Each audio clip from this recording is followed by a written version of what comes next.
Bonjour, aujourd'hui 20 milieux sous les mers de Jules Verne, chapitre 13. Quelques chiffres. Un instant après, nous étions assis sur un divan du salon, le cigare aux lèvres. Le capitaine mit sous mes yeux une épure qui donnait les plans, coupe et élévation du Nautilus. Puis il commença sa description en ces termes. Voici, monsieur Aronnax, les diverses dimensions du bateau qui vous porte. C'est un cylindre très allongé, à bout conique. Il affecte sensiblement la forme d'un cigare, forme déjà adoptée à Londres dans plusieurs constructions du même genre.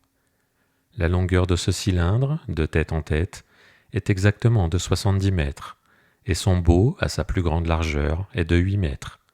Il n'est donc pas construit tout à fait au dixième, comme vos steamers de grande marche, mais ses lignes sont suffisamment longues et sa coulée assez prolongée pour que l'eau déplacée s'échappe aisément et n'oppose aucun obstacle à sa marche. Ces deux dimensions vous permettent d'obtenir, par un simple calcul, la surface et le volume du Nautilus. Sa surface comprend 1011 mètres carrés et 45 centièmes. Son volume, 1500 mètres cubes et 2 dixièmes, ce qui revient à dire qu'entièrement immergé, il déplace ou pèse 1500 mètres cubes ou tonneaux. Lorsque j'ai fait les plans de ce navire destiné à une navigation sous-marine, j'ai voulu qu'en équilibre dans l'eau, il plongeât des 9 dixièmes, et qu'il émerge d'un dixième seulement. Par conséquent, il ne devait déplacer dans ces conditions que les 9 dixièmes de son volume, soit 1356 mètres cubes et 48 centièmes, c'est-à-dire ne peser que ce même nombre de tonneaux. J'ai donc dû ne pas dépasser ce poids en le construisant suivant les dimensions susdites. Le Nautilus se compose de deux coques, l'une intérieure, l'autre extérieure, réunies entre elles par des fers en T qui lui donnent une rigidité extrême. En effet, grâce à cette disposition cellulaire, il résiste comme un bloc, comme s'il était plein. Son bordé ne peut céder. Il adhère par lui-même et non par le serrage des rivets, et l'homogénéité de sa construction, due au parfait assemblage des matériaux, lui permet de défier les mers les plus violentes. Ces deux coques sont fabriquées en tôle d'acier dont la densité par rapport à l'eau est de 7-8 dixièmes. La première n'a pas moins de 5 cm d'épaisseur et pèse 394 tonneaux 96 centièmes.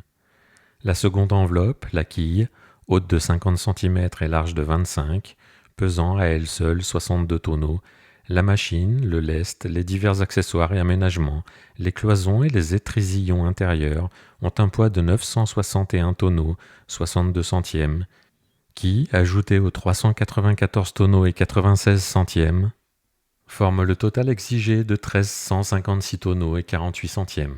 Est-ce entendu ? C'est entendu, répondis-je. Donc, reprit le capitaine, lorsque le Nautilus se trouve à flot dans ces conditions, il émerge d'un dixième. Or, si j'ai disposé des réservoirs d'une capacité égale à ce dixième, soit d'une contenance de 152 tonneaux et 72 centièmes, et si je les remplis d'eau, le bateau déplaçant alors 1507 tonneaux ou les pesant sera complètement immergé. C'est ce qui arrive, monsieur le professeur. Ces réservoirs existent en abord dans les parties inférieures du Nautilus. J'ouvre les robinets, ils se remplissent, et le bateau s'enfonçant vient affleurer la surface de l'eau. Bien, capitaine, mais nous arrivons alors à la véritable difficulté. Que vous puissiez affleurer la surface de l'océan, je le comprends. Mais plus bas, en plongeant au-dessous de cette surface, votre appareil sous-marin ne va-t-il pas rencontrer une pression et par conséquent subir une poussée de bas en haut qui doit être évaluée à une atmosphère par 30 pieds d'eau, soit environ 1 kg par centimètre carré ? Parfaitement, monsieur. Donc, à moins que vous ne remplissiez le Nautilus en entier, je ne vois pas comment vous pouvez l'entraîner au sein des masses liquides. Monsieur le professeur, répondit le capitaine Nemo, il ne faut pas confondre la statique avec la dynamique, sans quoi l'on s'expose à de graves erreurs. Il y a très peu de travail à dépenser pour atteindre les basses régions de l'océan, car les corps ont une tendance à devenir fondriers. Suivez mon raisonnement. Je vous écoute, capitaine. Lorsque j'ai voulu déterminer l'accroissement de poids qu'il faut donner au Nautilus pour l'immerger, je n'ai eu à me préoccuper que de la réduction du volume que l'eau de mer éprouve à mesure que ses couches deviennent de plus en plus profondes. C'est évident, répondis-je. Or, si l'eau n'est pas absolument incompressible, elle est, du moins, très peu compressible. En effet, d'après les calculs les plus récents, cette réduction n'est que de 436 10 millionièmes par atmosphère, ou par chaque 30 pieds de profondeur. S'agit-il d'aller à 1000 mètres, je tiens compte alors de la réduction du volume sous une pression équivalente à celle d'une colonne d'eau de 1000 mètres, c'est-à-dire sous une pression de 100 atmosphères. Cette réduction sera alors de 436 cent millièmes. Je devrais donc accroître le poids de façon à peser 1513 tonneaux 77 centièmes au lieu de 1507 tonneaux 2 dixièmes. L'augmentation ne sera conséquemment que de 6 tonneaux 57 centièmes. Seulement ? Seulement, monsieur Aronnax, et le calcul est facile à vérifier. Or j'ai des réservoirs supplémentaires capables d'embarquer 100 tonneaux. Je puis donc descendre à des profondeurs considérables. Lorsque je veux remonter à la surface et l'affleurer, il me suffit de chasser cette eau et de vider entièrement tous les réservoirs si je désire que le Nautilus émerge du 10e de sa capacité totale. À ces raisonnements appuyés sur des chiffres, je n'avais rien à objecter. J'admets vos calculs, capitaine, répondis-je, et j'aurais mauvaise grâce à les contester, puisque l'expérience leur donne raison chaque jour. Mais je pressens actuellement en présence une difficulté réelle. Laquelle, monsieur ? Lorsque vous êtes par 1000 mètres de profondeur, les parois du Nautilus supportent une pression de 100 atmosphères. Si donc, à ce moment, vous voulez vider les réservoirs supplémentaires pour alléger votre bateau et remonter à la surface, il faut que les pompes vainquent cette pression de 100 atmosphères, qui est de 100 kg par centimètre carré. De là une puissance que l'électricité seule pouvait me donner, se hâta de dire le capitaine Nemo. Je vous répète, monsieur, que le pouvoir dynamique de mes machines est à peu près infini. Les pompes du Nautilus ont une force prodigieuse, et vous avez dû le voir quand leurs colonnes d'eau se sont précipitées comme un torrent sur l'Abraham Lincoln. D'ailleurs, je ne me sers des réservoirs supplémentaires que pour atteindre des profondeurs moyennes, de 1500 à 2000 mètres, et cela dans le but de ménager mes appareils. Aussi, lorsque la fantaisie me prend de visiter les profondeurs de l'océan, à 2 ou 3 lieues au-dessous de sa surface, j'emploie des manœuvres plus longues mais non moins infaillibles. Lesquelles, capitaine ? Demandai-je. Ceci m'amène naturellement à vous dire comment se manœuvre le Nautilus. Je suis impatient de l'apprendre. Pour gouverner ce bateau sur tribord, sur bâbord, pour évoluer en un mot, suivant un plan horizontal, je me sers d'un gouvernail ordinaire à large safran, fixé sur l'arrière de l'étambot, et qu'une roue et des palans font agir.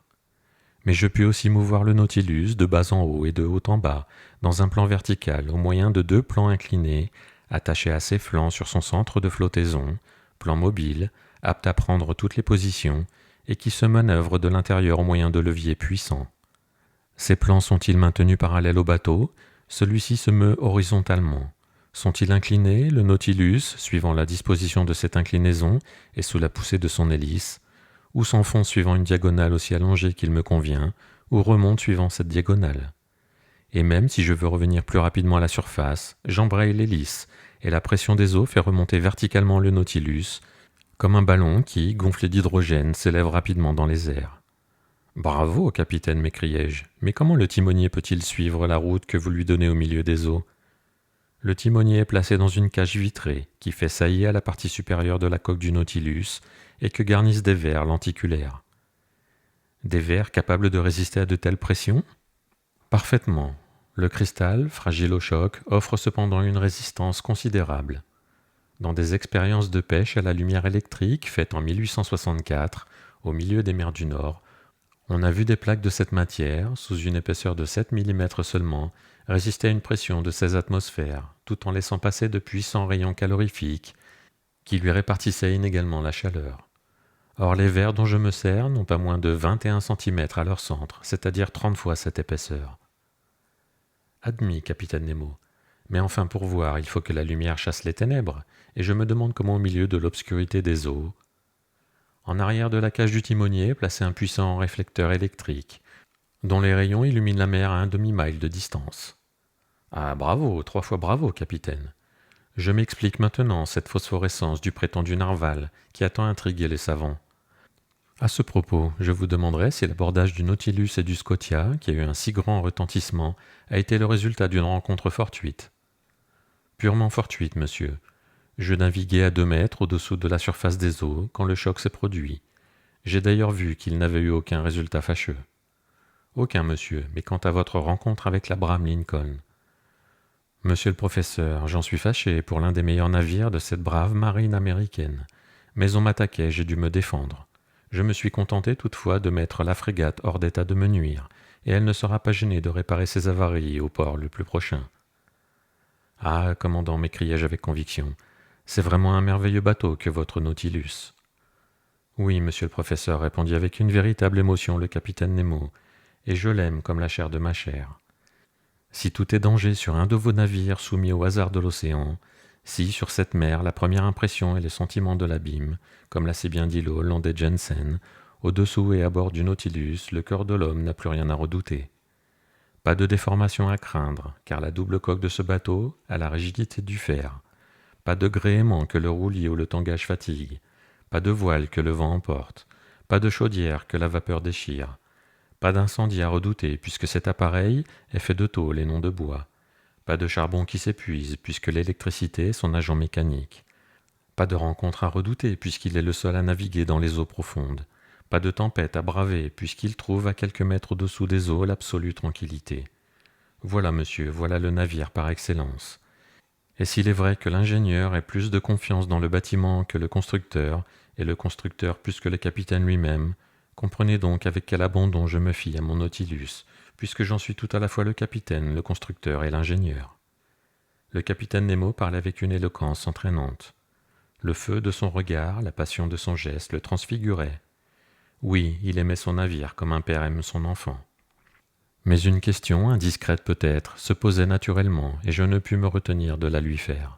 « Vous êtes donc ingénieur, capitaine Nemo ?»« Oui, monsieur le professeur, me répondit-il. J'ai étudié à Londres, à Paris, à New York, du temps que j'étais un habitant des continents de la Terre. Mais comment avez-vous pu construire en secret cet admirable Nautilus ? Chacun de ces morceaux, monsieur Aronnax, m'est arrivé d'un point différent du globe, et sous une destination déguisée. Sa quille a été forgée au Creusot, son arbre d'hélice chez Penn et compagnie de Londres, les plaques de tôle de sa coque chez Laird de Liverpool, son hélice chez Scott de Glasgow.